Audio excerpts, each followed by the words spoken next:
ఓం శ్రీ సాయిరాం. ప్రేమవాహిని ప్రబోధ 1.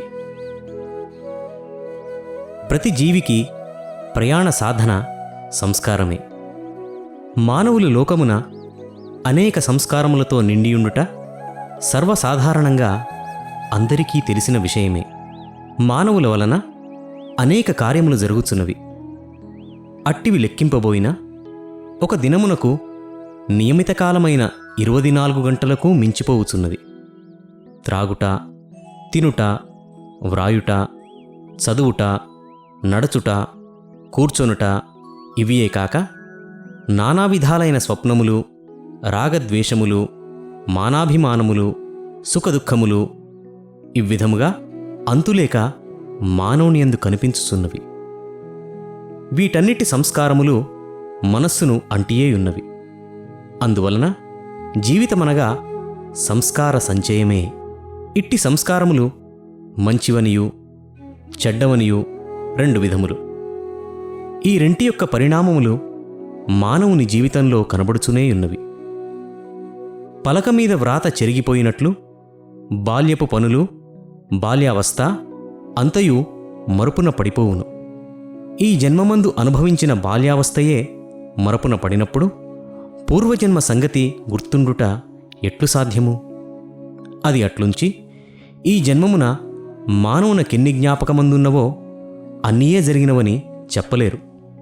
జరిగిన క్రియలు, వాటి వల్ల కలిగిన అనుభవములు అనేకం ఉన్నవి. అయితే ఆ క్రియలు, వాని అనుభవములు హరించిపోయి కడకు కొన్ని సంస్కారములు మాత్రము ఉండును. రాత్రి నిద్రించు సమయమున పగటి పనులు జ్ఞప్తికి తెప్పించుకొనవలెననేనా? అన్నియూ జ్ఞప్తికి రావు.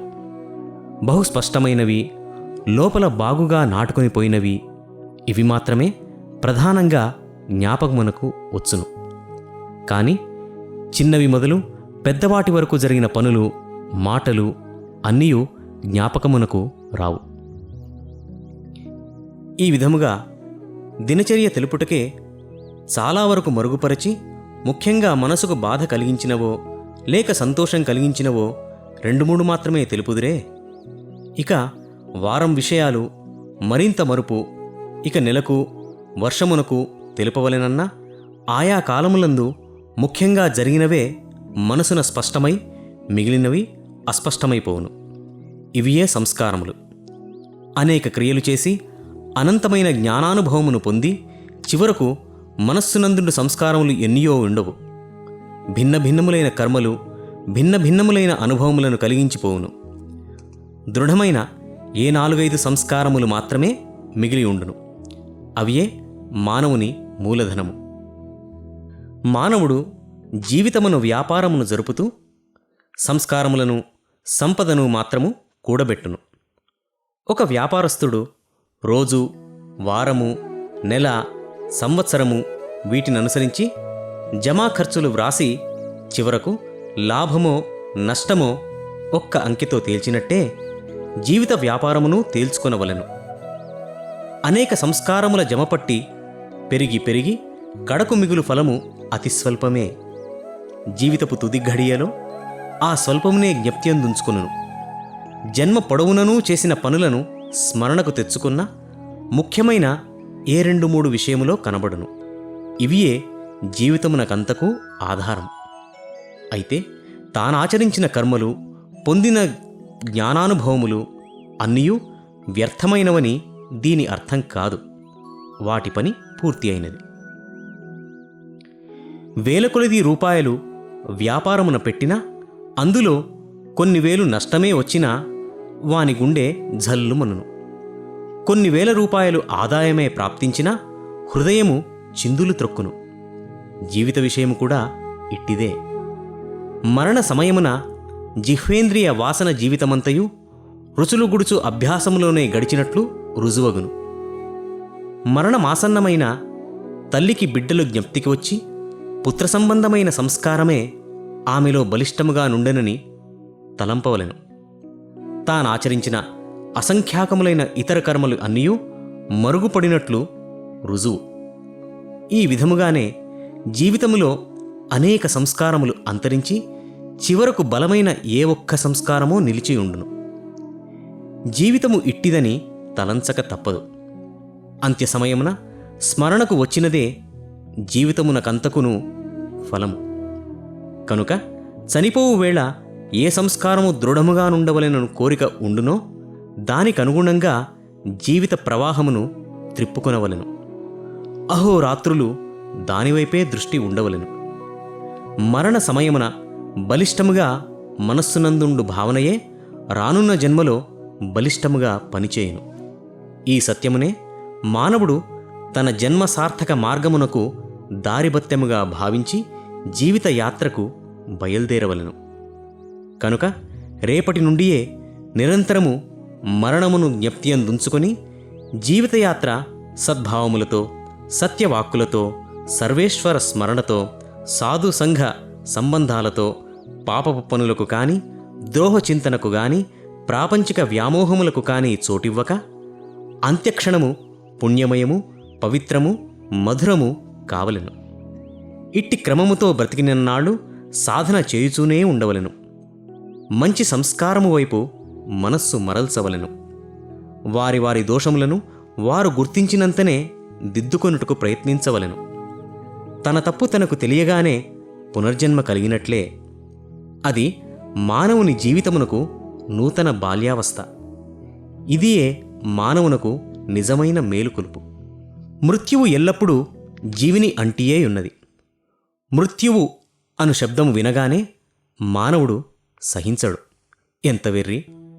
ఎట్టివైనా శుభకార్యములు జరుగుతున్నప్పుడు మృత్యువు అన్న శబ్దము విన్న అశుభమని అనుచున్నారు. కాని ఎంత అశుభం అనుకొన్ననూ జీవివేయు ప్రతి అడుగును మృత్యువు వైపునకే పడుచున్నది కదా. మానవుడు ఏ ఊరైనా ప్రయాణమై టికెట్టు కొని ఆ రైలులో ఊరక కూర్చున్నను, పడుకొన్నను ఆ రైలు ఎట్లు తాను చేరవలసిన ప్రదేశమునకు చేర్చునో అట్లే జీవుడు పుట్టుకతోనే మృత్యువను ఊరికి టికెట్టు తీసుకున్నాడు. మీరెన్ని ప్రయత్నాలు చేసినను, ఎంత జాగరూకతతో ఉండినను ఏనాటికైనా రాక తప్పదు కదా. ఏది నిశ్చయము కాకపోయినా మృత్యువు మాత్రం నిశ్చయం. దానిని మరచుటకు ప్రయత్నింప వీలే లేదు. జిహ్వకు, కంటికి, చెవికి మానవుడు చపలత్వమును నేర్పుచున్నాడు. దీనికి విరుద్ధమైన అభ్యాసమునందు చిత్తము లగ్నము చేయవలెను. మంచి విషయముల వైపు మనస్సును మరల్చవలెను. బాల్యం నుండియూ ఏకాగ్రతతో మంచి సంస్కారములు చేయుచుండవలెను.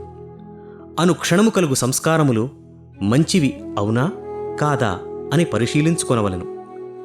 మానవుడు చేయు ప్రతి పనియు ఉలియై మానవ జీవితమును శిలకు ఆకృతిని దిద్దును. ఆ ఉలిని దారి తప్పి ప్రయోగింతుమా హానికరమే కాక జీవిత శిలయు చెడిపోవును. అందువలన స్వల్పాతి స్వల్ప విషయమందు సైతం మెలకువతో సంచరించవలెను. నీట మునిగిపోవువానికి ఏ చిన్న పుల్ల అయినను ఆధారమగును. అట్లే సంసార సాగరమున మునిగిన వారికి ఏ కొంచెము మంచిగా మాట్లాడినను అదే జీవితమునకు ఆధారం కావచ్చును. చేసిన మేలు వ్యర్థం కాదు, చేసిన కీడు కూడా వృథా పోదు. కనుక లేశమాత్రము కూడా చెడ్డ సంస్కారము కలుగనీయక కనులు పవిత్రములై ఉండునట్లు, చెవులు నిందావాక్యములను వినక సాధ్యమైనంత వరకు భగవద్వాక్యములు, సద్విషయాలు వినుచుండునట్లు, నోరు మంచి మాటలనే, భగవత్స్మరణనే, సత్యవాక్కునే పలుకుచుండునట్లు సదా ప్రయత్నించవలెను. ఇట్టి జాగరూకతతో నుండిన చివరకు విజయము కలిగి తీరును. ఇట్టి పవిత్ర సంస్కారములు కలుగవలెననిన మనసున ఉత్కృష్ట భావనా సంచలనము తీవ్రంగా జరుగుచుండవలెను. చేతులు పవిత్ర కర్మలయందు నియుక్తములు కావలెను. లోపల ఈశ్వర స్మరణ, బయట స్వధర్మాచరణ, చేతితో సేవాకర్మ, మనసున వికర్మ, ఇవి నిత్య కార్యక్రమములు కావలెను. సంస్కారముల ప్రవాహము ఒక దిశలోనే పారుచుండవలెను. పర్వతములపై పడిన వర్షము అన్ని దిశలకునూ ప్రవహించిన దానివలన నది ఏర్పడదు. అట్లుకాక ఒక దిశకే ప్రవహించినచో దానివలన సెలయేరుగా, తరువాత ప్రవాహముగా, ప్రవాహము నదిగా, నది మహానదిగా విస్తరులుచు వెళ్ళి వెళ్ళి సముద్రమును చేరును. ఒకవైపుననే ప్రవహించు నీరు సముద్రము చేరును, నలువైపులకు ప్రవహించు నీరు ఏ కొంత దూరమో పోయి ఇంకిపోవును. సంస్కారము కూడా ఇట్టిదే. సంస్కారములు ఇటు వచ్చుచు అటు పోవుచున్నచో ప్రయోజనమేమి? సంస్కారముల పవిత్ర వాహిని జీవితములో నిరంతరము పవిత్ర భావములతోనే ప్రవహించుచున్నచో చివరకు మరణము మహానందమునకు నిలయమనిపించును. ఎవడు ఇట్టి గమ్యమును చేరునో వాడు ధన్యుడు. రాతిమీద 20 సుత్తిదెబ్బలు కొట్టినను అది పగులక ఉండును. 21వ దెబ్బకు అది పగిలిపోవును. ముందు కొట్టిన 20 దెబ్బలు నిరర్థకమైనట్లా? కాదు. చివరి దెబ్బ యొక్క సఫలతకు వెనుకటి దెబ్బలన్నీ తోడ్పడినవి. ఇట్లే నిరంతరము లోపల బయట అనంత సృష్టి వ్యాపించి ఉన్నది. ఈ సృష్టిలో మనసు ఈ పోరాటము జరుపుచునే ఉన్నది. ఈ పోరాటము అన్ని సమయములందు జయమే కలుగునని చెప్పుటకు వీలులేదు. కాని నిరంతర సత్కర్మలనాచరించుచు సదా ఈశ్వర ప్రేమతో నిండి ఆ ప్రేమ జీవితమందెల్ల వ్యాపించినప్పుడు మానవుడు కార్యాచరణయందు నిత్యానందమును పొందుచుండును. అప్పుడు చెడు వృత్తులు ఎదుట నిలువలేవు. ఈశ్వర స్మరణ వలన సత్కర్మలు సహజరీతిగా అప్రయత్నముగా జరుగుచుండును. అట్టి తరుణమున ఏదో ఒక సత్కర్మ అను దెబ్బతోనే మనోనాశనమగును. అట్టి మనోనాశనమునకు నిరంతరము ఇట్టి సత్కర్మలనే దెబ్బలు వేయుచుండినా చివరి దెబ్బకు ఈ కర్మలన్నీ తోడ్పడి ముందు ఫలితమును ప్రసాదించును. ముందు చేసిన సత్కర్మలేవియూ నిరర్థకము కావు. దీనికి పరమేశ్వరుడే మన రక్షకుడని నమ్మవలెను. బిడ్డలో ధైర్యమును పెంచుటకు తల్లి బిడ్డను అటూ నిటూ తిరుగనిచ్చును. కాని బిడ్డను క్రింద పడనీయదు. పడబోయినా వెంటనే వచ్చి వానిని ఎత్తుకొన్ను. ఈశ్వరుడు కూడా నిరంతరము జీవుని మీదనే దృష్టి పెట్టుకుని ఉండును. మానవ జీవితమును గాలిపడకకు కట్టిన దారము తన చేతిలో ఉన్నది. ఆ దారమును ఈశ్వరుడు ఒక తూరి లాగును, ఒక తూరి వదలును. ఎట్టు చేసినను దారము తన చేతి ఎందే ఉన్నదని విశ్వాసమును ముఖ్యంగా ఉంచుకొనవలెను. ఆ నిరంతర చింతనే మానవుని ఎడబాయక ఆ సంస్కారమునే మానవుడు జ్ఞాపకముంచుకొనినా తన చేతి ఎందున్న ప్రేమపాశమును ఆ త్రాటికి జీవికి ఎడబాటు కలిగించక తన చెంతకే లాగుకొన్ను. అదియే గమ్యమును చేరుట అని అర్థము.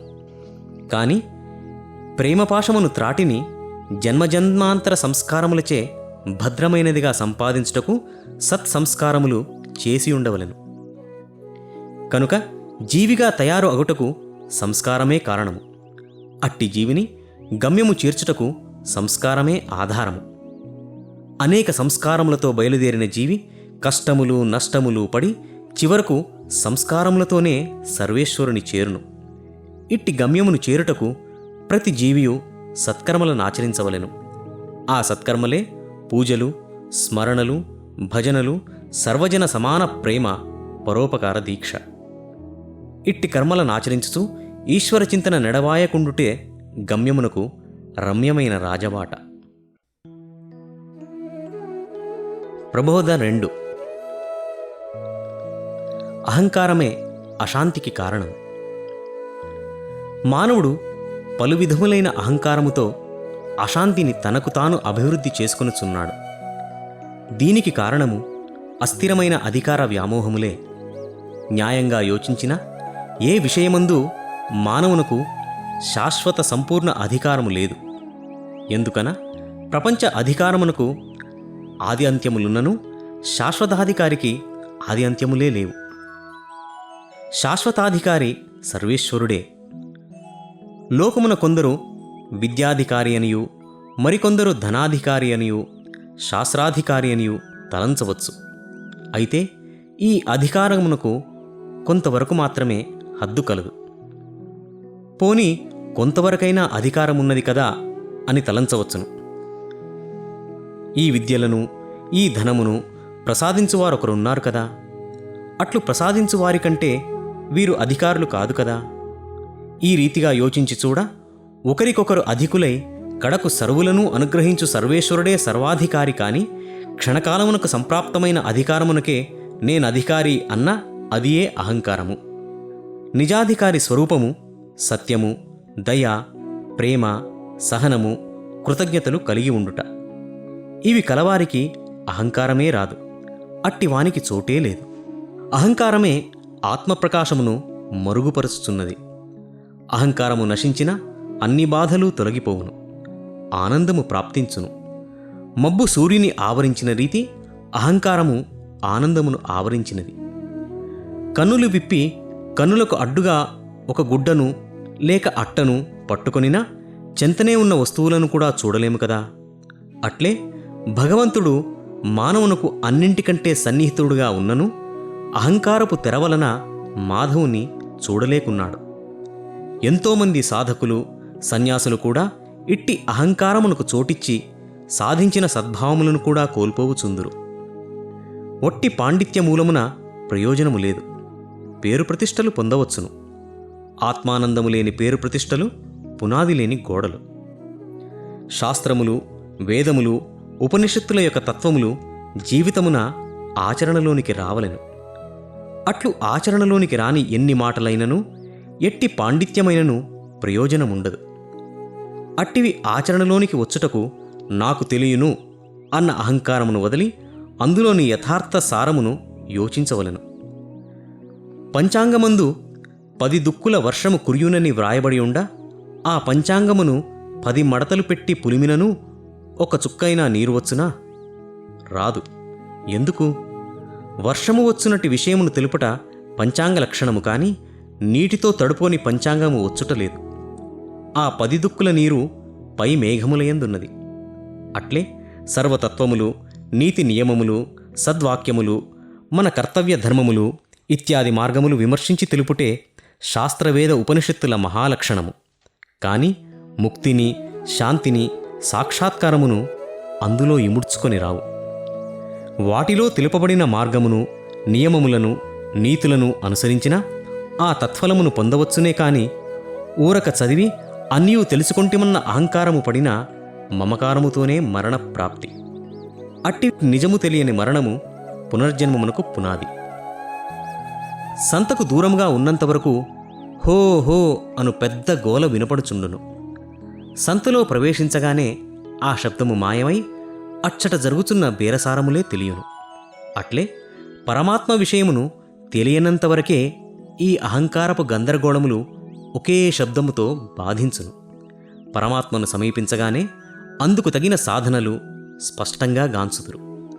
అంతవరకు అహంకారములు, ఆర్భాటములు, ఆడంబరములు, వాగ్వాదములు ఇట్టి శబ్దములతోనే బాధపడుచుందురు. భక్తులు కాగోరు వారి లక్ష్యము. ప్రకృతిలో ఈ అశాంతి, అక్రమము, అసత్యమును దూరం చేసుకుని సత్యధర్మ ప్రేమ ప్రశాంతులకు ప్రయత్నించుటే సాధన. దానినే భక్తి అందురు. అట్టి భక్తులు కాగోరువారు, పరమాత్ముని పొందగోరువారు, లోక కళ్యాణమును చేయగోరువారు లోకుల దూషణ, ఆక్షేపణ, సిగ్గు ఎగ్గులను తృణప్రాయముగా తలంచి ధైర్యముతో తమ యథార్థముపై పూర్ణ విశ్వాసముంచి ధీరులై తమ సాధనను సాగించవలెను. ఎట్టి మహాత్ములకైనను కడకు అవతారములకైనను దూషణాక్షేపణలు తప్పలేదు. కారణమేమి? సత్యము దేనికి లొంగదు. సత్యము తెలియకుండునంతవరకే పై చెప్పిన అహంకారమావేశమై ఇట్టి ఆటలకు చోటిత్తురు. వాటి మూలమున పడరాని బాధల నుండి తద్వారా సత్యమును కనుగొనుటకు ప్రయత్నించి క్రమక్రమేణా భూషణలోనికి కాలిడుదురు. ఇందులకు వివేకము లేని దౌర్బల్యమే కారణం. కాన అట్టివారల యోచనలకు చోటివ్వక, వారితో వాదమున తగులక, అట్టివారుండు స్థానమును వదిలి దూరము పోయి వారల సాంగత్యమును మాని నీ మనసున పరమాత్మయందు సంపూర్ణానందము చిక్కునంతవరకు అందులకు తోడైనట్టి భగవద్భక్తుల సంఘమునే చేరుచుండు. భగవద్గ్రంథములే చదువుచుండు. వాని వలన క్రమేణా నీ ఆనందము, ధైర్యము అధికమై అనుభవంలోకి వచ్చును. అనుభవించిన తర్వాత ఎట్టివారితో చేరినను యథార్థమును వీడక, పరులకు చిక్కక, మూర్ఖులకు, భగవత్తత్వము తెలియని వారికి సత్యము చూపుటకు ప్రయత్నింతువు. దీనికి మునుపు భక్తులయందే 3 విధములైన విశ్వాసము కలవారుందురు. సత్కార్యములు చేయుటయందు, భగవదారాధన చేయుటయందు విఘ్నములు కలుగునేమో, కష్టనష్టములు సంభవించునేమో అని భయపడి ప్రారంభించని వారు మొదటివారు. వీరు అధములు. ప్రారంభించియు మధ్యలో విఘ్నములు కష్టనష్టములు వచ్చినవని బలహీనులై భయపడి మధ్యలో వదులువారు రెండవవారు. మధ్యలో ఎన్ని కష్టనష్టములు కలిగినను ఎట్టి బాధలు సంభవించినను పట్టుపట్టి శాంతమగు వరకు సాధించువారు మూడవవారు. వీరు ఉత్తములు. ఇట్టి పట్టుదలను ఇట్టి శ్రద్ధను విడువక సత్యమును సాధించుటే నిజభక్తుల లక్షణం. ఊరక ప్రాపంచిక వ్యామోహములకు క్షణికమైన ప్రకృతి సంతోష సదుపాయములకు భ్రమచెందక శాశ్వత సంతోష సదుపాయముల పొందగోరు మార్గమును వదులుకొనక పారమార్థిక కర్మలను సంపూర్ణమైన ప్రేమతో చేయుము. శ్రద్ధ పట్టుదల లేని కర్మలు ఎన్ని అయినను పరమార్థ జ్ఞానమును కలుగచేయవు. ప్రేమ వలననే శ్రద్ధ, శ్రద్ధ వల్లనే జ్ఞానము, జ్ఞానం వల్లనే పరమభక్తి. అట్టి పరమభక్తి కలవారికే పరమాత్మ ప్రాప్తి. మొదట పై ప్రేమను మానవులు పొందుటకు ముఖ్యంగా గమనించవలసిన విషయాలు రెండున్నవి. అవి ఏవనా? ఒకటి, ఇతరులు చేయనట్టి పెద్ద తప్పైనను దానిని చిన్నదిగా భావించవలెను. వారికి వారు చేయు చిన్న తప్పైనను పెద్ద తప్పుగా భావించవలెను. ఇందుమూలమున మనం పెద్ద తప్పులు చేయకుండుటకు అడ్డుగా ఉండును. ఇతరుల తప్పులను పాటించక వారితో సమరసత్వము ఏర్పడును. మన సాధనకు కావలసిన ఓర్పు, ప్రేమ ప్రాప్తించును. ఇక రెండవది, చాటున కాని బహిరంగముగా కాని నీవేమి చేసినను పరమాత్ముడు చూచుచున్నాడని తలంచుచు, నీవేది మాట్లాడినా పరమాత్ముడు వింటున్నాడని జాగరూకుడవై సత్యాసత్యములు గమనించి సత్యమునే పలుకుటకు, న్యాయాన్యాయములు గమనించి న్యాయమే చేయుటకు ప్రయత్నించవలెను. ఎట్లనా? దేహము జీవునకెట్లు దేవాలయమో ఆ దేహమును దేవాలయమున ఏ భాగమున ఏమి జరుగుచున్నను ఎట్లు జీవుడు దాన్ని మంచి చెడ్డలను గమనించుచున్నాడో అదే రీతిగా లోకమే లోకేశుని శరీరము. ఆ శరీరమున ఏ భాగమున ఎట్టి మంచి చెడ్డలు జరుగుచుండినను లోకేశునికి తెలియను. ఇట్టి స్థూల భావములను ఆధారంగా తీసుకున్ననే సూక్ష్మభావములు సూటిగా నాటును. ఇట్టి పరమార్థ సంబంధమును కల్పించుకొనుటకు అట్టి పరమాత్మ ఆరాధనకు ఉపయోగకరమైన ప్రధాన పరికరాలు మూడున్నవి. ఆ పరికరాలను భక్తుడు ముఖ్యంగా సాధించవలెను. ఒకటి, రాగద్వేషముతో దూషితము కాని చిత్తము. రెండవది, అసత్యాదులతో దూషితము కానట్టి వాక్కు. మూడవది, హింసాదులతో దూషితము కానట్టి కాయము. సుఖమనున్నది, శాంతి అనున్నది బాహ్య వస్తువులందు ఎచ్చటనూ లేదు, అది నీలోనే ఉన్నది. శాంతి కొరకు ప్రపంచ విషయములందు వెదకుట పిచ్చి, తన అంతఃకరణయందు ఆనందమైన స్మరణయందు లభించును. మానవుడు ప్రపంచమును ఈవేళ కాకున్నా రేపటికైనా విడిచిపోవలసినదే. కనుక తెలివి కలిగి అన్నిటిలోని సారమును తెలుసుకొని స్థిరమైన సత్యమును, ప్రియమైన పరమాత్మను పొందుటకు ఏవి ఆటంకాలుగా వచ్చునో అట్టి వాటిని విమర్శించి అందులోని సత్యమును తీసుకుని మిగిలినవి వదిలిపెట్టుడు. మానవునకు ప్రపంచ ఆశలున్నంత వరకు దుఃఖము తప్పదు. మూర్తి పూజ. ఎక్కువ మంది మూర్తి పూజపై దాడి వెడలుదురు. మూర్తి పూజ అనగా ఒక చిన్న వస్తువులో బ్రహ్మాండమును దర్శించు శక్తియే. ఇది ఊహ కాదు, అనుభవసిద్ధమే. విరాట్ స్వరూపంలో ఏమున్నదో అది అంతయు ఒక చిన్న స్వరూపమునందు కూడా ఉన్నది. కావ్యములలో ఉపమానములు, దృష్టాంతములు మొదలైన వానికున్న ఆధారాలే మూర్తి పూజకున్నవి. మానవునకు ఆనందం ఆకారమును చూసినంత కలుగుటలేదు. కొంత సన్నిహిత సంబంధం ఉండుట వల్లనే బిడ్డను చూసిన తక్షణం తల్లికి ఆనందం కలుగుతుంది. అటువంటి సంబంధం భగవంతునితో పెట్టుకున్నా ఎంత మనోహరముగా ఉండునో అనుభవించిననే కాని అర్థమగును. పఠించుట. వేదములు, పురాణములు పఠించదగినవి, వినతగినవి. హరినామము నోరారా పలుకవలెను, చెవులారా వినవలెను. కొన్ని రోగాల నివారణకై పైకి మందు రాయుదురు, లోపలకు మందు పుచ్చుకొందురు. అట్లే భవరోగ నివారణకు శ్రవణము, కీర్తనము రెండునూ చేయవలెను. అట్టి భక్తునకు భగవంతుని యొక్కయు గురువుల యొక్కయు సద్భక్తుల యొక్క అనుగ్రహం లభించినను ఒక్కదాని అనుగ్రహం లభించకపోయినను నరుడు నశించును. ఈ మూడు విధాలైన అనుగ్రహం అదృష్టవశమున లభించినను అంతఃకరణ అనుగ్రహం లేని ఎడల అన్నియూ నిష్ప్రయోజనం. భగవత్ అనుగ్రహం సులభంగా చిక్కున్నది కాదు. హృదయం నుండి నేను కర్తను అన్న అహంకారమును నిర్మూలము చేయవలెను. పండితుడు కాని పామరుడు కాని తన్ను తెలుసుకొంటకు పరితపించు తన బిడ్డలందరి యందు భగవంతుడు సమానంగా ప్రేమానురాగం చూపును. వెలుగు నొసగుట దీపం యొక్క స్వభావం. ఆ వెలుగులో కొందరు చదువుదురు, వ్రాయుదురు, వారి వారి గృహకార్యములు చేసుకొందురు. ఇంకా కొందరు ఆ వెలుగును దుర్వృత్తికి వినియోగింతురు. అట్లే భగవత్ నామముచే కీర్తనచే కొందరు ముక్తి బడయజూతురు. కొందరు ఆ నామ సంకీర్తనలతో ఉదరపోషణకై పాటుపడుదురు. మరికొందరు వారి హృదయానందమును పైకి ఉబుకున్నట్లు చేసుకొందురు. ఇంకా కొందరు దుర్వినియోగంగా చీట్లాడుదురు. ఎవరట్లు చేసినను భగవత్ నామము మాత్రము నిష్కళంకముగానే ఉండును. ప్రబోధ 3. సనాతన విద్య ఆవశ్యకత.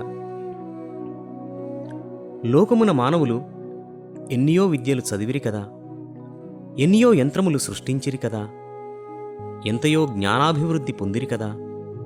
అయినప్పటికీ కుదురవలసిన మనశ్శాంతి ఎందుకు కుదురదయ్యను? ఏమిటీ వింత?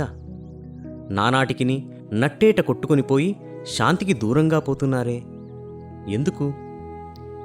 ఈ విద్యలు మాయ విద్యలు. ఈ యంత్రములు పొట్టకూటి యంత్రములు. జ్ఞానము మిథ్యా జ్ఞానము. ప్రపంచ రహస్యమును కనుగొనుటకు ఇది కాదు మార్గం. ఏ రహస్యమును కనుగొనినా అన్ని రహస్యములు తెలియునో, ఏ చిక్కు ఊడినా అన్ని చిక్కులు ఊడునో, ఏ విద్య నేర్చినా అన్ని విద్యలను సిద్ధించునో, అది ఒకటే ఉన్నది. చెట్టును కొట్టదలచిన వారు తల్లివేరు తెగవేయవలెను కాని ఆకులు తీసివేయనారంభించిన ఎంతకాలమని? పోని అంతయూ తీసివేసినను ఏమి లాభం? అట్టి మూలాధారమైనదేదో వేదఋషులు కనిపెట్టియే ఉన్నారు. అట్టి వేదఋషులు మనవారైనను మనవారని చెప్పుకొనుటకు కూడా ఈనాడు భారతీయులు సిగ్గుపడుతున్నారు. పూర్వ పురుషులు భగవత్ సందర్శనమును పొంది అనుగ్రహ ప్రభావంతో తపస్సామర్థ్యముతో ఆధ్యాత్మిక విద్యను కనిపెట్టి బోధించిరి. ఇట్టి విద్యలను ఇతర దేశస్థులైన ఎంతోమంది తత్వవేత్తలు శోధించి ఈ రీతిగా వ్రాసిరి. ఐహికాముష్మిక సాధన సంపత్తిలో హిందూ దేశం ఇతరులకు మార్గదర్శిగా ఉన్నది. సూచితిరా పై విషయము. దీపము ఇల్లంతా వ్యాపించి ప్రకాశించుచున్నది. దీపస్తంభం క్రిందనేయుండు భారతీయులకు క్రీనిడ ప్రారంధమేనా? ముందు తాత ముత్తాతలు స్నాన సంధ్యాదులు నర్చుకొని పవిత్రంగా కూర్చుని ఉపనిషత్తులు వేదాలు పఠించడి వాడుక కలవారు. అదియేగాక వాటిని వ్రాసిన ఎడల కూడా పుణ్యమనియు వాటిని జ్ఞప్తియందుంచుకొనిడివారు. తమ తరువాత వారు వాటిని దేవతార్చనపు పీఠముపై నుంచి పూజించినారని వినియేయుందురు. అట్టి పవిత్ర గ్రంథాలను ఇప్పటి మనవారు కొందరు గమనించక ఎలుకలు కొట్టి బూజు పట్టిన అట్టి తుక్కులే మన దిక్కని తలంచక పారవేయుచున్నారు. ఈ తుక్కునే పాశ్చాత్య దేశీయులు పరిశీలించి పరిశోధించి వాటిలోని అద్వితీయ తేజఃపుంజములను బ్రహ్మమణి రాజములని గ్రహించి కన్నుల కద్దుకొని శిరమునందుంచుకొని తమ జాతులకు అమూల్యాలంకారముగా చేసుకొని భరతఖండం మాకిచ్చిన విలువనెరుగని ఆస్తి ఇది అని సముద్రం దాటిపోవు మహాఘోషముతో పట్టజాలని సంతోషంతో పలుకుచుండగా అట్టి వాటికి అర్హులైన భారతీయ బిడ్డలేమి చేయుచున్నారు చెప్పనా? ఆ గ్రంథములేవో వీరు చూచుటే లేదు, వినుటలేదు, తలచుటలేదు. కోటికొక్కడైనా వాటిని చదివిన వానిని మూఢుడని బూతుతిట్లు తిడుతున్నారు. అవి ఒట్టి తప్పుడు తడకలనుచున్నారు. వాటిని రచించిన గ్రంథకర్తలెవరని వాదించుతున్నారు.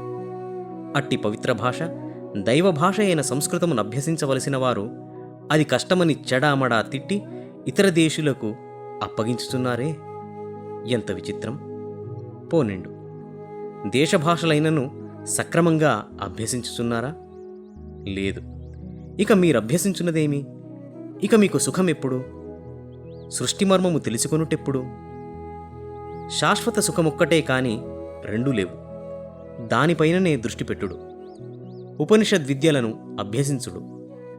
మానవుల రక్షించున్నది, శాంతి చేకూర్చున్నది ఋషుల బోధనలు తప్ప వేరొండు లేదు.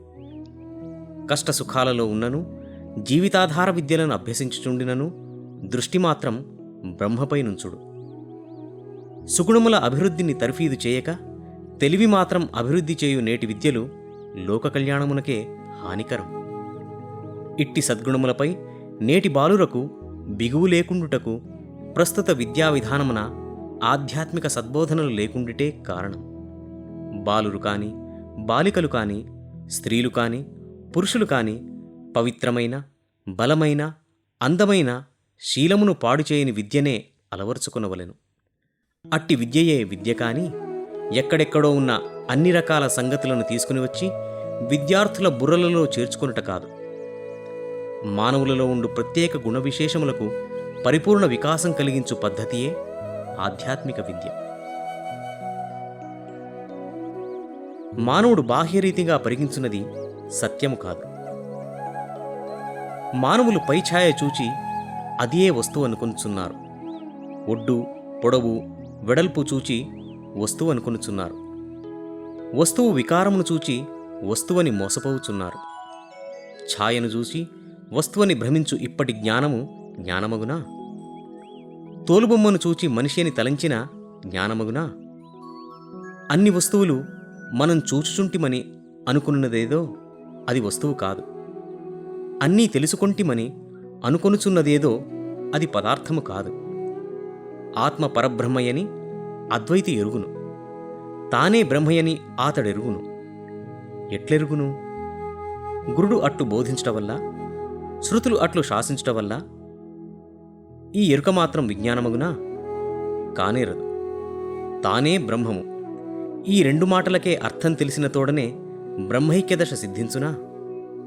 అనేక జన్మలుగా ఎడతెరిపి లేకుండా వేదవిహితములకు సర్వకార్యములు నర్చి చిత్తశుద్ధి విరాగములొంది అందువలన భక్తి అంకురమును గాంచి దానిని పెంచి క్రమక్రమంగా బలపరచి పుష్పింపచేసి తుదకు ఫలింపచేసి ఆ పండు మంచి పరిపక్వదశ నొందునప్పుడు దాని నుండి వెలువడు అనుభవ మహాపరిమళం సాధించి దానితో చిరకాలం కలసి మెలసి అనుభవమును వ్యాపింపచేసిన సర్వవస్తువులందున్న సర్వదిక్కులు వ్యాపించియున్న అగమ్యగోచరమైన జగద్వ్యాపి అయిన ఆ పరమశక్తితో ఐక్యం కావచ్చునే కాని ప్రపంచమననేమో తెలియక, తానెవరో అసలే తెలియక, బ్రహ్మమనగా మొదలే తెలియక అహం బ్రహ్మాస్మి శబ్దమునకు వర్ణక్రమము తెలిసినంత మాత్రమున నరుడు ప్రజ్ఞానావస్థ నొందగలడా?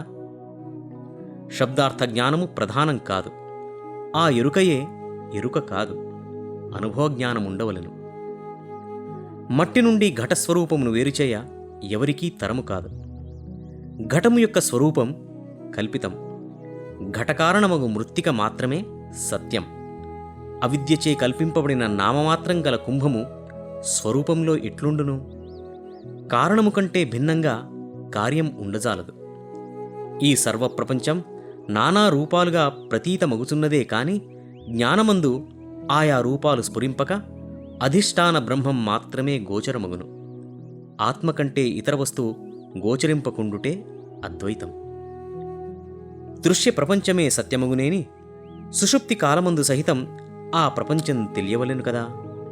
అదెంతమాత్రం తెలియుటలేదు. కనుక స్వప్నకల్పిత ప్రపంచము వలనే దృశ్యకల్పిత ప్రపంచం సహితం మిథ్యయే. ఎట్లనా భ్రాంతి వలన త్రాటియందు ఆరోపించిన సర్పం యొక్క స్థితి అధిష్టానమగు త్రాటి కంటే వేరుగా కనబడుటలేదు. త్రాడే సర్పముగా తోచినది, కాని త్రాడు సర్పము కాదు కదా. అటులనే సర్వాధిష్టానమగు బ్రహ్మము సత్యము కాని ప్రాతిభాసిక ప్రపంచము అసత్యము. ఆకాశమునకు ఘటమునకు సంబంధం లేదు. ఆకాశం నిర్మలం, ఘటము మలినము. కాని ఆ ఘటమునందు కల మద్యము యొక్క దుర్గంధము గగనమునకు అంటదు. అట్లే ఉపాధియగు దేహమునకును పరిశుద్ధాత్మకును సంబంధమేమియునూ లేదు. లింగదేహకృతమగు కర్తృత్వము వీడగనే ఆత్మ ఆయా పుణ్యపాపముల ఫలము చెందదు. జ్ఞానముదయింపగా సంచితాగామి కర్మలు రెండునూ నశించునట్లు ప్రారబ్ధం మాత్రం ఎందులకు నశింపదు? సంకల్పము కంటే మించినది లేదు కదా. భగవత్ సంకల్పమునే సాధించుకొనగల శక్తి సామర్థ్యాలు భక్తులకు ఉండగా ప్రారబ్ధమును మాత్రం ఎందుకు జయించలేరు? తప్పక జయించవచ్చు. భగవదనుగ్రహమును సాధించుటకై భక్తులు క్రమసాధన తత్పరులై కడు జాగ్రత్తతో మెలగవలెను.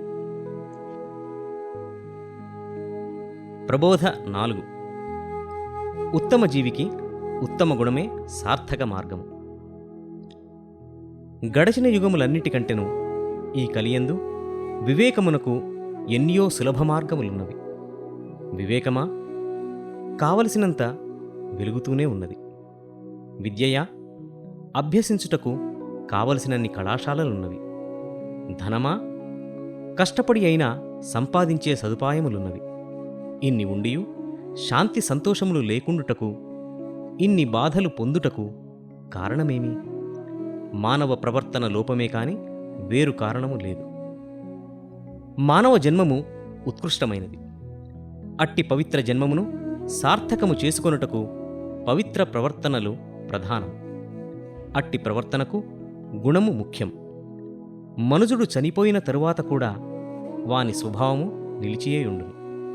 కాన నడవడి ప్రతి మనుజునకు నిజ బలము. లోకమున చాలామంది జ్ఞానమునే శక్తి అందురు. కాదు కాదు, గుణమే శక్తి. గుణము లేక జ్ఞానము కుదరదు. నిర్దుష్టమైన గుణము కలిగి ఉండవలెను. చూడుడు, బుద్ధుడు, క్రీస్తు, శంకరాచార్యులు, వివేకానంద ఇట్టి గొప్ప గొప్ప మహనీయులు, ఋషులు, మహాభక్తులు వీరందరూ ఇప్పటి వరకు మానవులకు జ్ఞాపకముండుటకు కారణమేమి? వారి స్వభావములు, గుణములు. గుణము ఎదుట ఏ ధనము, విద్య, పదవులు పనికిరావు. గుణము సువాసన వెదజల్లే పుష్పము వంటిది. ఆ పుష్పము ఎచ్చటనున్నను దాని వాసనను మనం పొందుచున్నాము. లోకమున కొందరు కవులు, మరికొందరు మహాకవులు, ఇంకా ఎందరో విద్వాంసులు, విజ్ఞాన శాస్త్రజ్ఞులు కావచ్చు. కాని గుణము లేనిదే సంఘమున చోటు లేదు. ఇప్పటి సంఘములోన చోటున్న వారికెల్లరకును గుణమున్నదా అని శంకింపవచ్చును. అట్టి గుణములు, అట్టి సంఘములు నేను తెలుపునట్టి గుణములకు అన్వయించవు. అటువంటి గుణములందు క్షణ క్షణమునకు మార్పు వచ్చుచుండును. నిజమైన నిర్దుష్ట గుణము జీవితాంతము వరకు, యుగ యుగముల వరకు అమరమై ఆత్మతో ఉండును. అట్టి అమరగుణములే దయ, దాక్షిణ్యము, ప్రేమ, క్షమాపణ, నిజాయితీ, ఓర్పు. ఇవియే లోకులకు గొప్ప యోగ్యత. అంతేకాని వేరు స్వభావములు ఈ స్థానమునందువు. మనము చేయు పనుల వల్లనే అలవాట్లు కలుగును. అలవాట్ల వల్లనే బుద్ధి స్థిరపడును. మనము యోచించడి ఊహలు, ఉద్దేశ్యములు, చేసెడి పనులు చిత్తమందు బాగుగా ముద్రించబడును. వీటి వల్లనే మానవునకు ప్రపంచ స్పృహ కలుగును. మానవునకు ప్రస్తుత స్థితి పూర్వజన్మ పరిణామమే. ఈ అలవాట్లే మానవుని గుణములను తయారు చేయును. ఎట్టి స్వభావములనైనను ఊహలు, అభ్యాసముల వల్ల మార్చుకొనవచ్చును. చెడ్డవారు ఎల్లప్పుడూ చెడ్డవారుగానే ఉండరు. అంగుళీమాలుడనే బందిపోటు దొంగ బుద్ధుని దర్శనమాత్రమున మంచివాడుగా మారలేదా? రత్నాకరుడనే దొంగ వాల్మీకిగా మారలేదా? అట్టి వారి మానసిక లక్షణములు, ఊహలు మారెను కదా. మానవునకు తన చెడుగుణములు, చెడు ప్రవర్తనలు మార్చుకునే శక్తి వాని వెంటనే ఉండును. నిష్కామ సేవ, వైరాగ్యము, భక్తి, ప్రార్థన, విచారణ కొత్త స్వభావములను నేర్పించును. ఇట్టి స్వభావములు, వీని మార్గములు సులభముగా వ్యాఖ్యానించి లోకమునకు చాటుటకే ఇట్టి ఆధ్యాత్మిక గ్రంథములు, కావ్యములు, పత్రికలు ప్రచురించుట. పేరు ప్రతిష్టలకు కాని, విద్యా కౌశలమును చూపుకొనుటకు కాని, పాండిత్యమును ప్రదర్శించుకొనుటకు కాని కాదు. కేవలం ఒక గ్రంథపఠనము వల్లనే వివేకము అలవడదు. దీనికి తోడుగా సంఘత్వము కూడా ఉండవలెను. అది లేక ఊరక ప్రొద్దును గడుపుకొనుటకు చదువుచుండినా ఆ భావములను ప్రొద్దుతోనే చేరివెళ్ళును. తరువాత నీచెంత నిలచున్నదేది? గ్రంథపఠన ఏకాగ్రత. లోకమున పుస్తకములు చాలా చౌకైనవి. శాస్త్రములు, గీత, ఉపనిషత్తులు, పురాణములు ఎక్కడ చూసినా సులభంగా దొరుకుచున్నవి. గురువులక కొరత లేదు. శిక్షణ ధారాళముగా చౌకగా లభ్యమగుచున్నది. అయితే జ్ఞానామృత సేవనము వలన కలుగు త్రేనుపులు మాత్రం ఏ వైపునా వినిపించుటలేదు. కొండలు కొండలుగా పడిన ఈ పుస్తకపు రాసులు చూడ చాలా విచారమగును. పుస్తకముల మీద పైభాగమున గట్టి గుడ్డతో నేయబడిన బైండును దాటి జ్ఞానము వెలుపలకు వచ్చుటలేదు. కామ, క్రోధ, ద్వేష, అహంకారములనే పర్వతముల ఆవలివైపుననే పరమాత్ముడు దాగి ఉన్నాడు. అటులనే పుస్తకముల రాసుల వెనుకనే జ్ఞానభాస్కరుడు దాగి ఉన్నాడు. ఇట్టి గ్రంథములు దశ దిశలా వ్యాపించి ఉండియు మానవుడు నేటి వరకు సంస్కారము, జ్ఞానము లేని వానరుని వలె సర్వత్రా కనిపించుతున్నాడు. లోకములో పెక్కుమందిని పుస్తకములపై నుండు అందమైన బైండింగ్, చక్కని బొమ్మలు ఆకర్షించును. ఇక జ్ఞానమునకేమి కొరత? ఇట్టి క్షణభంగురమైన తృప్తికి చోటిచ్చి పావనమైన కాలమును, పవిత్రమైన జీవితమును పాడు చేసుకున్నట్ట కన్నా చదివినవి, కన్నా విన్న సద్గుణములను వివేక మార్గమున అనుష్ఠించి అందలి ఆనందమును, సత్యమును గ్రహించిన ఎంత ధన్యులు కావచ్చును. అయితే పరమార్థమును పొందగోరువారు మహాత్ముల జీవిత గ్రంథములు, భగవచ్చింతన అభివృద్ధి చేయు గ్రంథములు పఠింపవలయునే కాని తక్కినవన్నీయు చదివి తిక్కలు పట్టించుకొనినా ఇందులో ఎవరికి ఏమి ఆనందము, మనసునకి ఏమి శాంతి? ఏమి చేయుచుండినను మానవునకు ఏకాగ్రత ప్రధానం. అట్టి ఏకాగ్రతకు సమదృష్టియే శుభదృష్టి. సింహము ఎంతటి మృగరాజైనను ముందునకు 3 అడుగులు వేసి వెనుకకు తిరిగి చూచుచుండును. ఎందుకట్లు? క్రూర జంతువునకు ఏకాగ్రత ఎట్లు కుదురును? కాకి, పిల్లి, సింహముల కన్నులు ఎల్లప్పుడూ నలువైపులా చూచుచుండును. వాటి చూపులు ఏ వేళలందు బెదురుచూ చెదురుచూ ఉండును. హింసావృత్తిగల ప్రతి ప్రాణి యొక్క స్థితి ఇటులనే ఉండును. మానవుని యందు సౌమ్య దృష్టి రావలేను. ఈ సృష్టి అంతయు కళ్యాణమయము వలె తోచవలెను. మనపై మనకు విశ్వాసం ఉన్నట్లు సర్వసృష్టి మీద ఉండవలెను.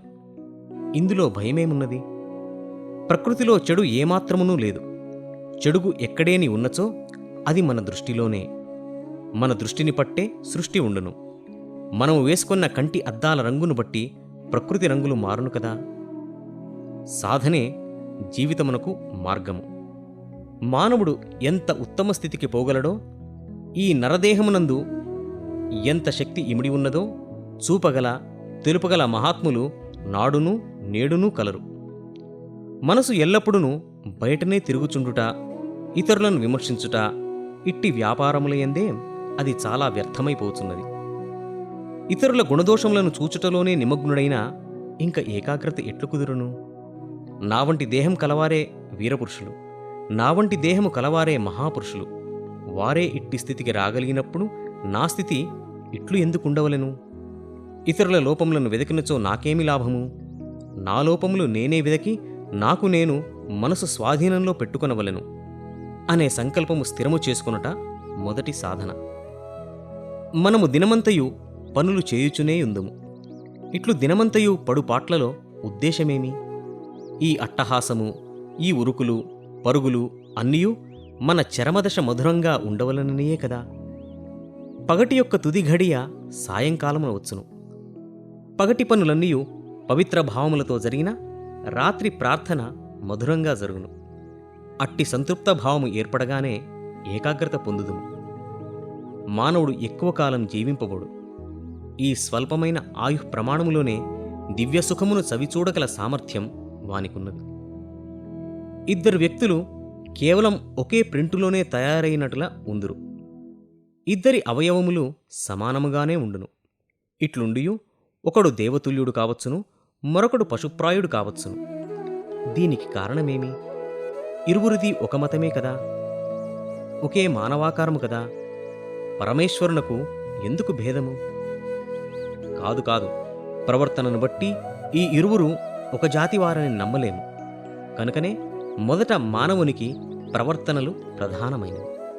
మానవ జీవితం క్షణక్షణము పైకి సాధారణంగా కనిపించుచున్నను నిజమునకు అట్లు కాదు. అందులో గొప్ప అర్థమున్నది. జీవితమంతయు ఒక మహాయజ్ఞ కర్మ. నిద్ర సమాధి. భోగానుభవములు అన్నింటినీ ఈశ్వరార్పణ చేసిపోవు నిద్ర సమాధి కాక మరేమీ. దేహమే నేనను భావం సర్వత్రా వ్యాపించి ఉండుట వల్ల మనుష్యుడు వివేకం లేక దేహపుష్టి కొరకు అనేక సాధనాలు నిర్మించుకొనును. ఈ దేహము పాతదై జీర్ణమైపోయినను ఏదేని ఒక ఉపాయము చేత దానిని నిలబెట్టుటకు ప్రయత్నించుచుండును. కాని ఎంతకాలం ఈ దేహమనే పైతొడుగును నిలుపగలడు? చనిపోవు వరకే కదా. మృత్యువు యొక్క వారంటు వచ్చిన తరువాత ఒక్క నిమిషమైనా ఉండుటకు వీలగునా? మృత్యువు ఎదుట అన్ని గర్వములు, అన్ని హోదాలు అణగిపోవును. కాన అహర్నిశలు దేహమును గూర్చి యోచించక పరమార్థమును పొందగోరి త్రికరణ శుద్ధిగా సర్వజీవుల కొరకు పాటుపడుటకు ఈ కాయమును కాపాడుకొనవలనే కాని నీవు ఈ దేహమే కావు, ఆత్మవు. తత్వమసి, ఆ ఆత్మస్వరూపం నీవు.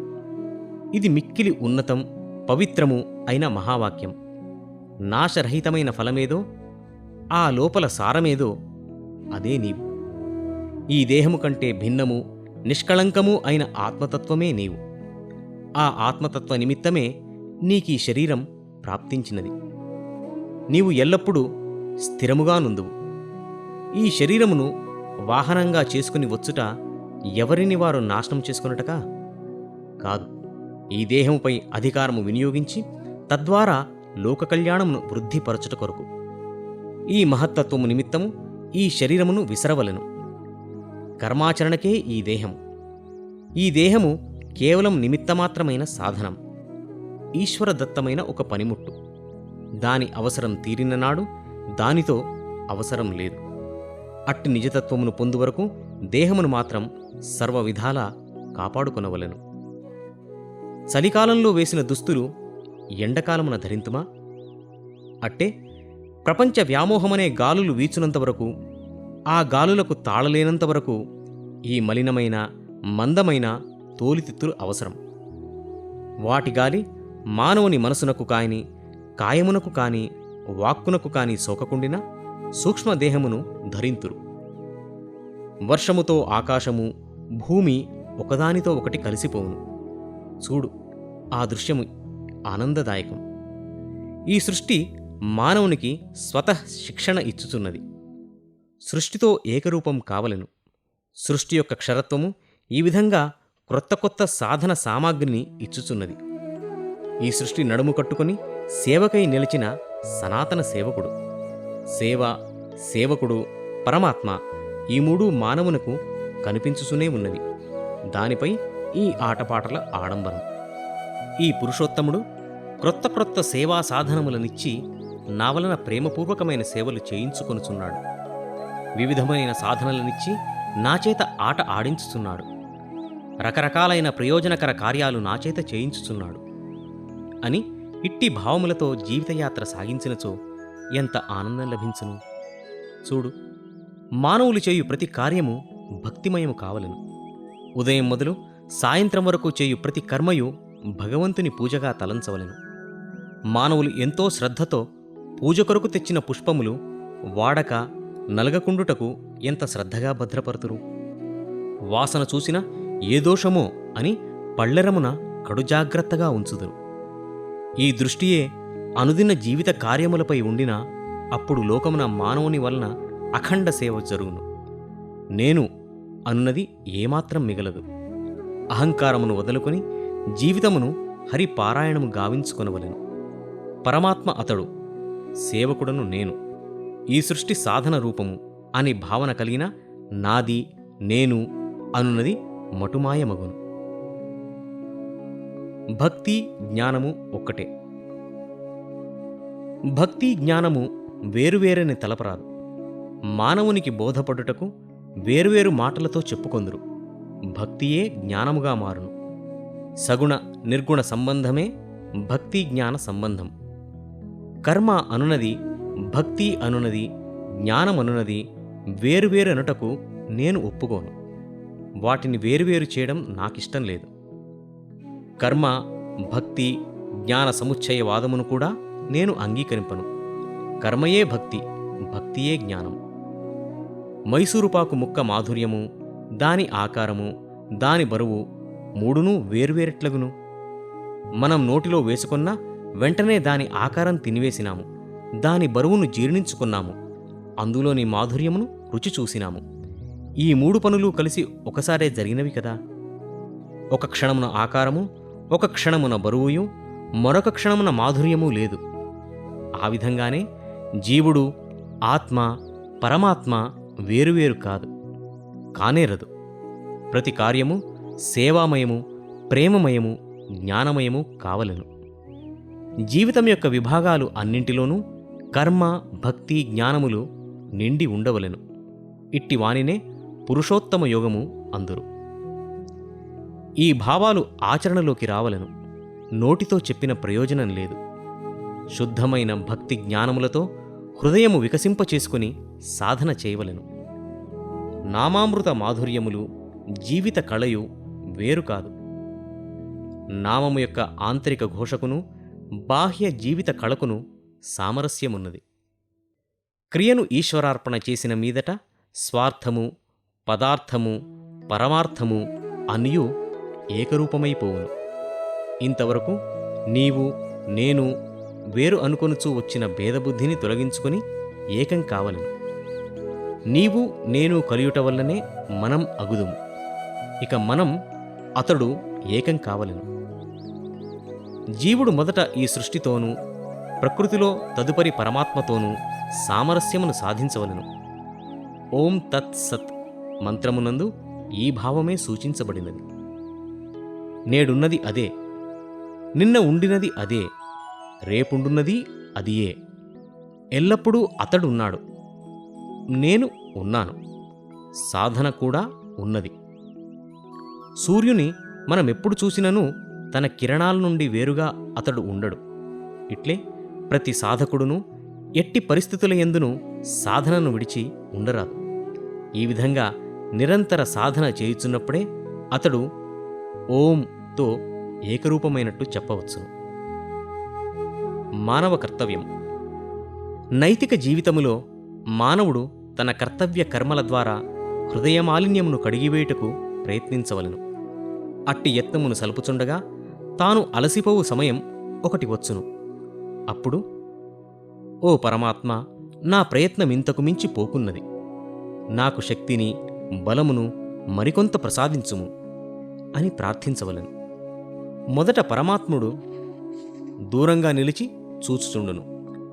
ప్రశ్నకు సమాధానం వ్రాయమని శిష్యునకు చెప్పి గురువు దూరంగా వెళ్లి నిలుచుండినట్లే జీవుడు భోగమయ జీవితంలో మునిగి ఉన్నంతవరకు పరమాత్మ దూరంగా నిలబడి ఉండును. జీవుని వల్ల సత్కర్మలు జరుగుచుండగా భగవంతుడు మెల్లమెల్లగా చెంతకు వచ్చును. జగత్సేవకుడైన సూర్యనారాయణుడు సదా మీ వాకిటి ముందు నిలిచియే ఉండును. మూసియున్న తలుపులను బ్రద్దలు కొట్టి సూర్యుడు లోపల ప్రవేశించడు. ఏలయన అతడు సేవకుడు. అతడు స్వామి హద్దులను, తన హద్దులను గుర్తెరిగి మెలగును. తలుపు తట్టనైనా తట్టడు. యజమాని తలుపులు కొంచెం తెరవగానే సూర్యుడు పూర్ణతేజంతో లోపలికి చొరబడి అంధకారమును పారద్రోలును. పరమాత్ముని స్థితి కూడా అట్టిదే. తన సాయం అర్థించినంతనే చాచిన చేతులతో జీవుల చెంత కనిపించును. సత్యాసత్య వివేకముతో ప్రవర్తించనంతవరకు దేహాత్మల పృథక్కరణము అనగా వేరుచేయుట శక్యము కాదు. ఈ విశేషము, ఈ జ్ఞానము మానవ రోమరోమమునకు వ్యాపించవలెను.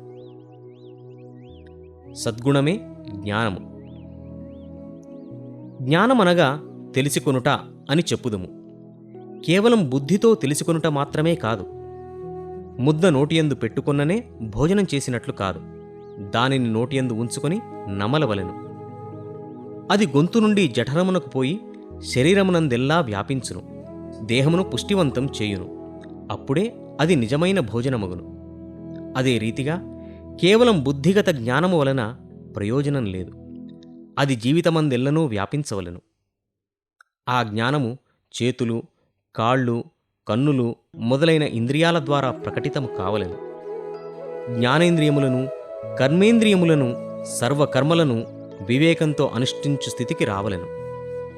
వట్టి పాండిత్యము జ్ఞానము అనబడదు. సద్గుణమునే నేను జ్ఞానమందును. మనం సేవ చేయుటకు కొంత భోగమును కూడా అనుభవించవలసి ఉన్నది.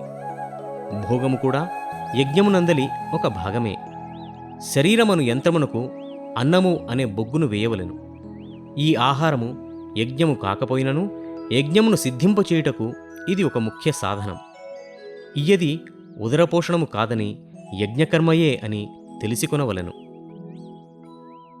తోటలోని ఒక పుష్పమును తెచ్చి దేవుని తలపై పెట్టినంత మాత్రాన అది పూజ కాదు. ఆ పువ్వులు పూయుటకు తోటలో చేయు పరిశ్రమ కూడా పూజయే. శరీరమునకు కావలసిన ఆహారమును ఇచ్చినప్పుడే అది చేయవలసిన పనులు చేయగలదు. సాధన రూపమైన కర్మ కూడా యజ్ఞమే. ఈ యజ్ఞముల యందు 3 సంస్థల కర్మఫలితాలు సిద్ధించుచున్నవి. ఆ సేవా కార్యములలో మనం ఫలాపేక్షను ఏమాత్రమూ రానియరాదు. ఏలయన ఫలమును మానవులు మొదటే పొంది ఉన్నారు, కాన ఆ రుణము మానవుని తలపై ఉన్నది. ఆ రుణమును తీర్చుకొనుటే వాని కర్తవ్యం. యజ్ఞము వలన సృష్టియందు సమత్వము ప్రాప్తించును. దానము వలన సమాజమునందు సమత్వము ఏర్పడును.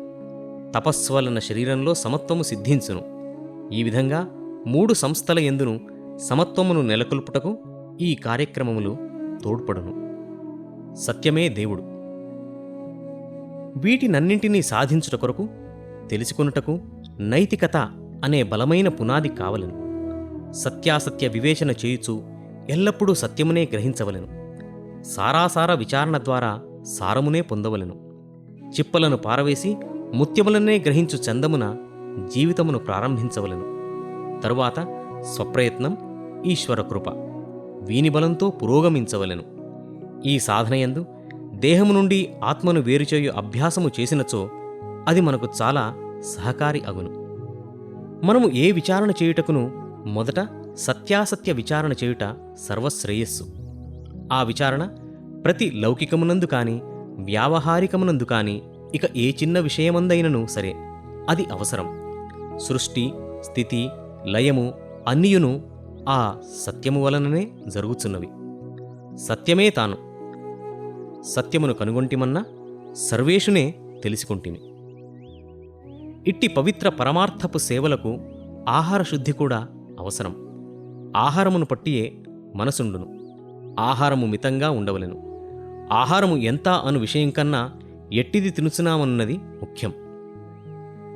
భుజించు ఆహారమునకు పరిణామం అవసరము. అసలు మనం భుజించుటెందులకు? ఉత్కృష్టమైన సేవ చేయుటకు. సేవయను యజ్ఞమును ఫలప్రదమును చేయుటకు ఆహారము ప్రధానము. ఆహార పరిశుద్ధి విషయమై మానవుడెంతో శ్రద్ధ చూపవలెను. ఈ రీతిగా మానవునికి తొడుగు అయిన దేహమును చూచుకుంటూ గుణములను అలవరుచుకున్నటకు ప్రయత్నించి క్రమక్రమేణా దేహాభిమానమును వదిలి ఆత్మానంద మార్గమునకు సులభంగా దారి తీయగలము. ఇన్ని చేయవలసిన కర్తవ్య కర్మలు ముందుంచుకుని సాక్షాత్కారమును సాధించవలెనన్న సాధ్యమగునా? ప్రవర్తన మార్గం వల్ల పవిత్రతను పొంది ఆ పవిత్రత మూలమున పరమార్థమును తెలుసుకొన సాధ్యమగును. లౌకిక లోకమున ఇట్టి అనుభవములు లేనిదే యథార్థము అర్థము కాదు. అర్థమైన తరువాత యథార్థమును పట్టుదమన్నా పట్టిన కదా అర్థమగును. ఈత వచ్చిన తదుపరి నీటి చెంతకు పోవుదునన్నా నీటి చెంతకు పోయిన కదా ఈత వచ్చును. నీటి చెంతకు వెళ్ళి కొన్ని పరికరముల సహాయము వల్లనైనా అందులో పడిన కదా ఈత వచ్చును. నీటి దగ్గరకే వెళ్లకున్నా ఈత ఎట్లు వచ్చును? అదే రీతిగా పరమార్థపు మార్గము ఏ రీతిగానైనా ఏ ఆధారము సహాయముననైనా మనం సాధన మొదలెడిన కదా ఆ పరమాత్మని విషయం బోధపడును. ఆ మార్గమందే ప్రయాణం సల్పని వారికి దాని సంగతే తెలియదు. కనుక ఇట్టి పరమార్థమును గుర్తిడుటకు గుణములు, ప్రవర్తనలు ప్రధానమైనవి. వాటి ఆధారముల వల్ల రూపములు ఏర్పరచుకుందుము. పరమాత్మయే నిజం, పరమాత్మయే ప్రేమ. మానవులు ఎల్లప్పుడూ నిజమైన రూపమును మొదట ధ్యానించి తదుపరి ప్రేమ స్వరూపము గురించి యోచించిన తప్పక ఆ రూపము సాక్షాత్కరించును. భక్తులతో సత్సంగము చేయుము. దాని మూలమున వివేకము, వైరాగ్యము, ఆధ్యాత్మిక బలము, మనశ్శాంతి కలుగును. అన్ని విషయములందునూ నీ శక్తి కొలది నిజం పలుకుటకే ప్రయత్నింపుము. ప్రథమంలో నీ కార్యములందు అపజయములు, కొంత కష్టనష్టములు సంభవించును. కాని చిట్ట చివరకు తప్పక జయము, ఆనందము పొందగలవు. సత్యమేవ జయతి నానృతం అను నిజతత్వం జ్ఞాపకమునకు వచ్చును. ఇట్టి ప్రవర్తనలలోనే పరమాత్ముడున్నాడు, పరమార్థమున్నది.